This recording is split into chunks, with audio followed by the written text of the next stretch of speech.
आइए आज एक ऐसी कहानी की जड़ों तक चलते हैं जिसे दुनिया के सबसे महान महाकाव्यों में गिना जाता है।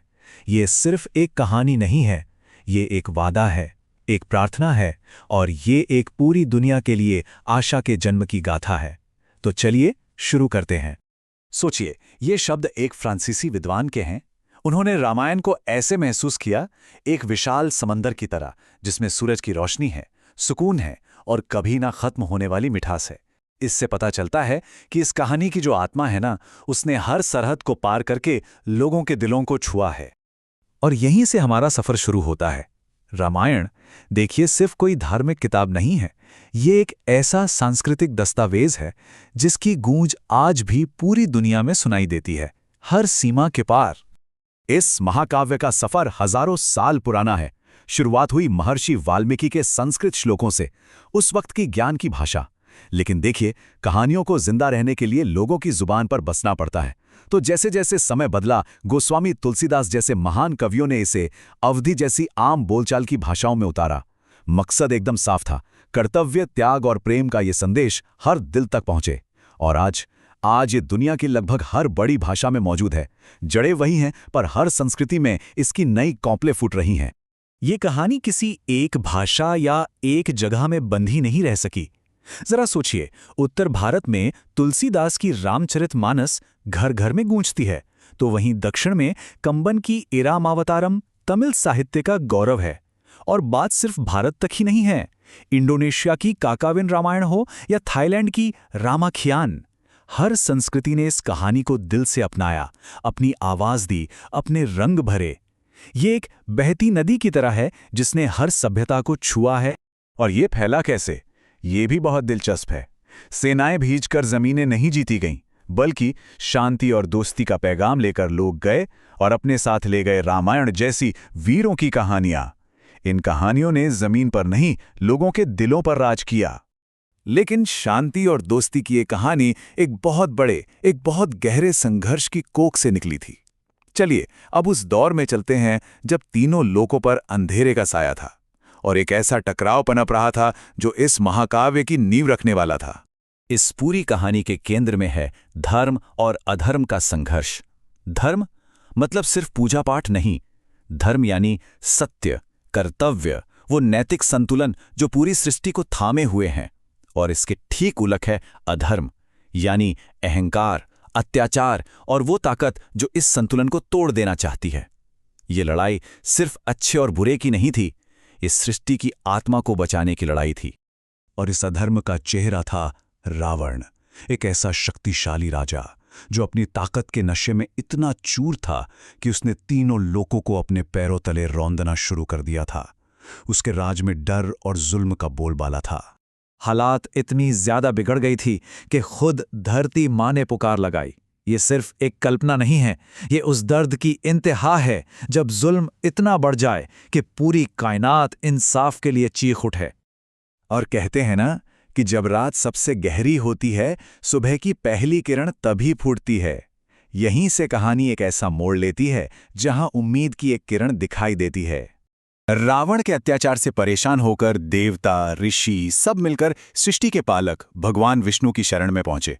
ये एक सामूहिक पुकार थी, एक प्रार्थना थी कि धर्म को फिर से स्थापित किया जाए।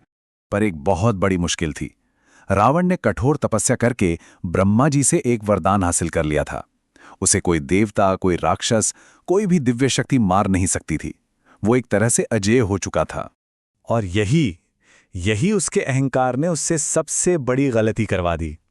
उसने इंसानों और बंदरों को इतना छोटा, इतना तुच्छ समझा कि उनसे सुरक्षा मांगना उसे अपनी तौहीन लगा। उसे लगा ये कीड़े मकोड़े भला उसका क्या बिगाड़ लेंगे।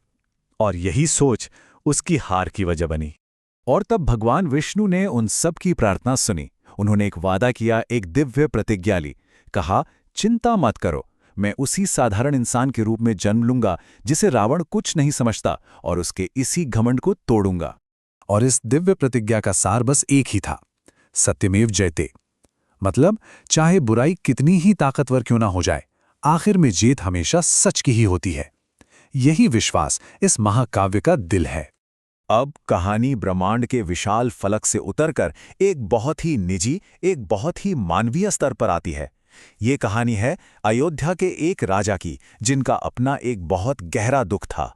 अयोध्या के महान सूर्यवंशी राजा दशरथ। उनके पास सब कुछ था, धन, दौलत, सम्मान, एक विशाल साम्राज्य। पर एक कमी थी, एक दुख था जो उन्हें अंदर ही अंदर खाए जा रहा था। उनकी कोई संतान नहीं थी जो उनके वंश को आगे बढ़ाए। तब उनके कुलगुरु महर्षि वशिष्ठ ने उन्हें एक रास्ता दिखाया। उन्होंने कहा कि ऋषि श्रृंगी के पास जाइए और उनसे पुत्र की कामना के लिए पुत्र कामइष्टि यज्ञ करने का अनुरोध कीजिए। बस यही एक रास्ता है। और राजा दशरथ कैसे गए? ये बात बहुत गहरी है। वो अपने रथ, अपनी सेना, अपना राजपाट सब कुछ अयोध्या में छोड़कर गए।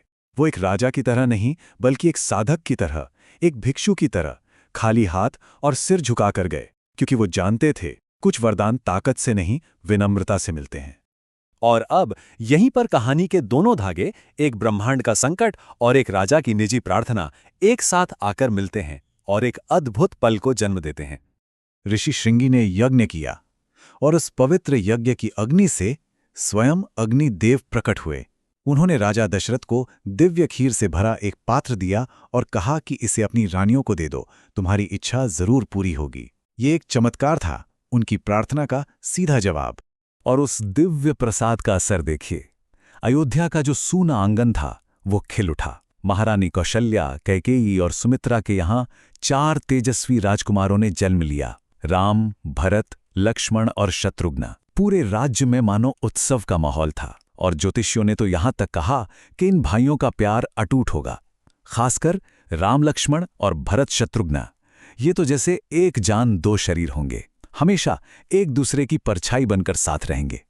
तो समझने वाली बात यह है कि इन राजकुमारों का जन्म सिर्फ एक राजा के घर को भरने के लिए नहीं हुआ था। ये उस दिव्य प्रतिज्ञा की पूर्ति थी। ये धरती की पुकार का जवाब था। ये सिर्फ एक वंश का नहीं, बल्कि पूरी मानवता के लिए एक नई उम्मीद का जन्म था। तो ये प्राचीन कहानी हमें दिखाती है कि कैसे विनम्रता और विश्वास से भरी प्रार्थना और सत्य की रक्षा का एक दिव्य संकल्प मिलकर आशा को जन्म देते हैं। पर ये हमें सोचने पर भी मजबूर करती है। आज के दौर में जब दुनिया में इतनी निराशा है, तो फिर आशा के जन्म के लिए क्या चाहिए? शायद इसका जवाब भी इसी कहानी में कहीं छिपा है।